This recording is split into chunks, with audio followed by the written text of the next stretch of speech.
د کونړ څخه یو ښه خوندور خبر راغی دا چې دا خبر څه دی په پښتو ټیوب چینل کې راسره وګورئ. سلام ستړي مه شئ، زموږ چینل ته بخیر راغلی.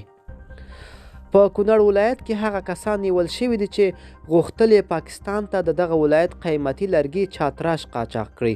د کونړ والي محمد قاسم خالد وایي د چاتراش قاچاقبرانو پر وړاندې مبارزه جدي ده او په دغه برخه کې هیڅ مراعات نه کوي.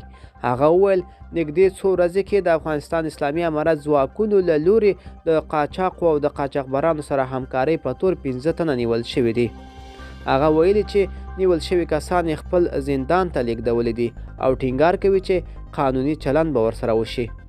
کونړ کې له ډېرې مودې راهیسې پاکستان ته د چاتراش قاچاق روان دی، خو څه موده وړاندې د افغانستان اسلامي امارت پاکستان ته د دغو قیمتي لرګیو په لیږد کې او قاچاق بندیز ولګاوه او خبرداری ورکړ چې که چیرې څوک ونیول شي نو جدي قانون چلند به ورسره وشي.